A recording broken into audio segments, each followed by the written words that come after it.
Matteo. He's our little 3-year-old sea lion, and he was born and bred at Dublin Zoo. He came and joined us here at 18 months old. Merlin is now 17 years old, and he's the one on stage, and he was born and bred at Longley. Marvin, the other sea lion we're going to bring out a little bit later, Marvin is 21 years old, and he was born and bred at Whipsnade Zoo. Now, Merlin likes to start every show off with a nice big wave, but you guys have got to wave at him first. So if you all stick an arm in the air, wave it all around. Do they get a wave back? Yeah. Now, one more thing before we really show you how clever this sea lion is, and that is me and Merlin love to hear the sound of clapping. So if he drops a hint, don't be afraid to join in, because you love that, don't you? Yes. Well done. And that's the right idea. Don't be afraid to clap and cheer. Make as much noise as you want. Our sea lions love to hear that response from you guys. That's because we train them through a system called positive reinforcement. That means rewarding them when they do something well, whether that's a piece of fish, saying well done, good boy, giving them a little stroke and a pat on the back. All those things, including you guys clapping, is helping us with the training.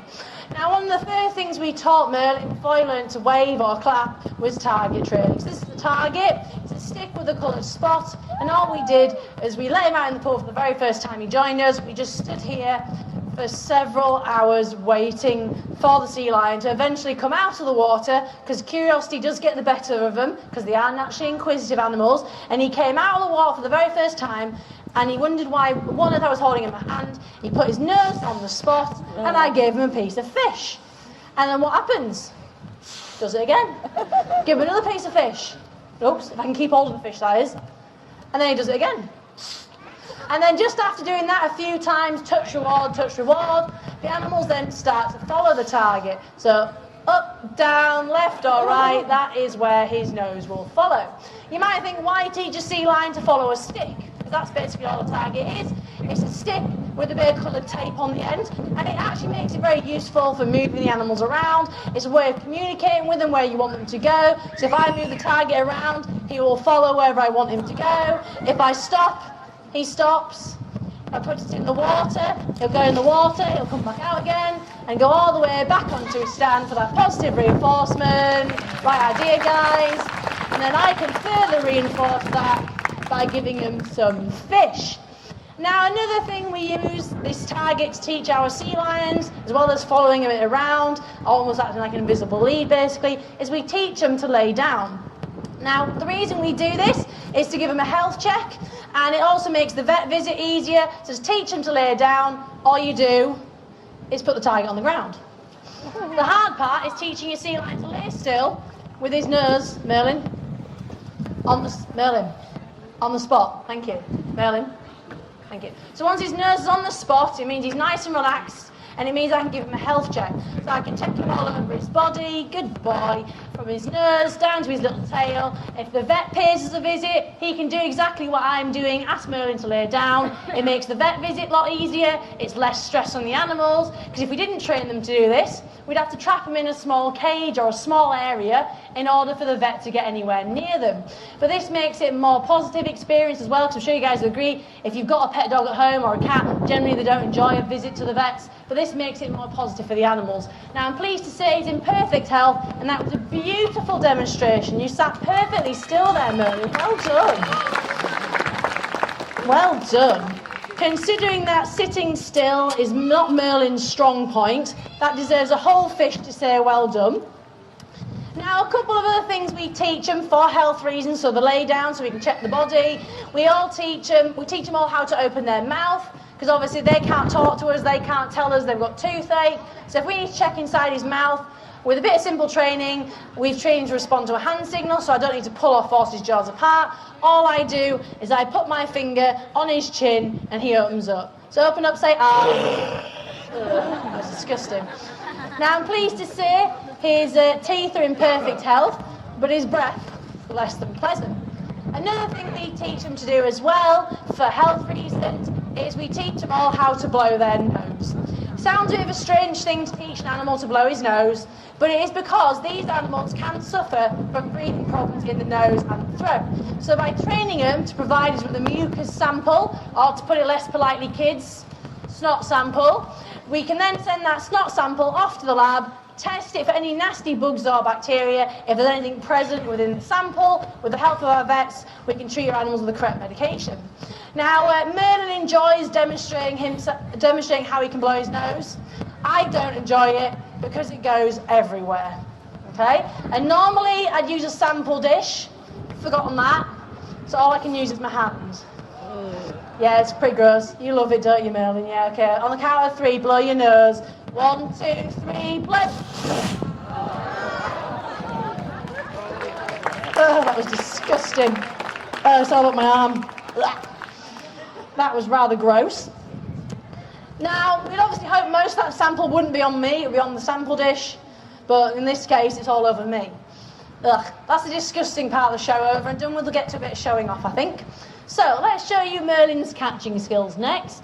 Now, sea lions are brilliant at catching because they have binocular vision. Binocular vision is basically the same as you and I. It's 2 eyes that face forward, which means they can judge distance and speed really well. Now, obviously, animals, when they catch food, they often catch the fish in the mouth, like so. But with these hoops, Merlin's task is to catch them over his head instead. So a little bit different to catching a fish in the mouth, but the same skills required. He's got to judge the speed and the distance the hoops are travelling. He's got to strike out his lovely long neck in order to make the catch.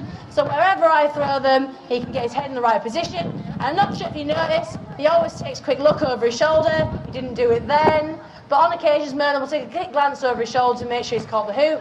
We don't know why, because he just went over his head. But if he gets this one, you guys know what to do. Well done. 5 out. Fantastic, Merlin. Snuts all over you as well. That's pretty gross. Now, with any of the training we teach our animals, any of the things that you see in the show, no matter how silly or simple they may seem, we train them these things to keep them occupied, obviously to help with their health and welfare, with the training, like the mouth open. Whoops. That's what happens with a small piece of fish and wind. Doesn't make it to the sea lion. Can I get this one to you? Not that one.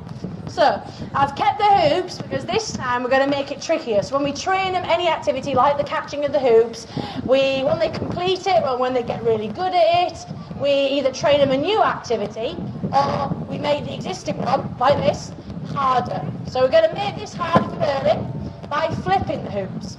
So when I flip the hoops, he's got to adjust his head at just the last second in order to make the catch. He's not watching closely, hoops could bounce off the end of his nose. But if he was to drop or miss a hoop, lots of people think we punish our animals, that's how they learn. Doesn't work. Punishment doesn't work at all. All it teaches a sea lion or any animal that you train is that you're not a very nice person. So if I was to punish Merlin for dropping a hoop, for example, and I went up to him after that, he wouldn't like me. So he'd run away, swim away. If he couldn't do that, he would bite me. So if they do make mistakes, we never use punishment, never works. All we do is practice, because I'm sure you guys will agree, practice makes perfect. Look at that. 5 out of 5 again, Merlin. Brilliant job today. Thank you very much. Now, the next thing we're going to show you guys is a bit of balancing. So, after I've given Merlin some fish, there we go.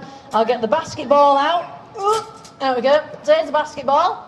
It's the first thing Merlin learned to balance, and it took him 2 years to get good at this, and that's with us just simply placing it on his nose and trying to get it to stay there.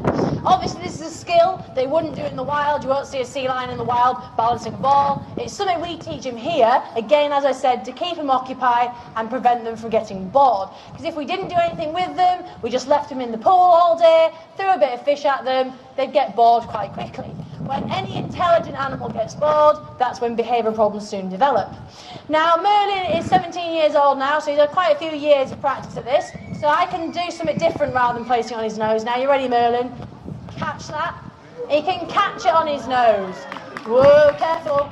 Now, he's always a bit wobbly when he catches the ball. And that's because this is something, despite him practicing this for, let's say, about 8 to 10 years doing the catching of the ball, still hasn't got much better. Well, I lie, he has got better, sort of. But still, he always wobbles around to start off with. Lots of people ask us how long does it take to train the sea lions. There's no answer because each sea lion is different. Merlin, 2 years to perfect this. His best mate Marvin, who we'll bring out in a moment, 2 months. Little Matteo in the corner, he's been practicing this for a few months now. He can only hold it on his nose for about 5 seconds. But with being a young sea lions like to move at 500 million miles an hour. So they're not a fan of sitting still, and despite Merlin being 17, he's still not a fan of sitting still either.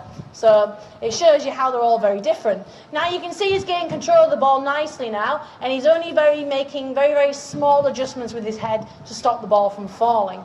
So, Merlin, can I have that back? That was a brilliant balance from you. Well done.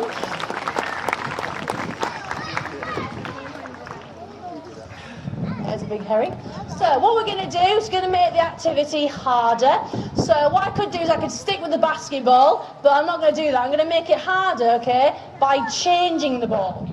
And we're also going to add some movement. So lots of people, when they see a sea lion balance, they think they're watching the ball. Merlin's going to prove that's not true by getting this from the pool.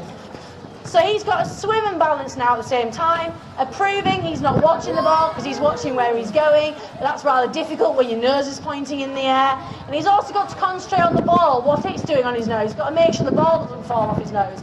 The way in which they learn to balance is all in the whiskers. So around Merlin's nose, he's got 60 bristly whiskers, and they're very sensitive to movement and vibrations. That's the right idea, guys. Don't be afraid to give him a clap. Well done.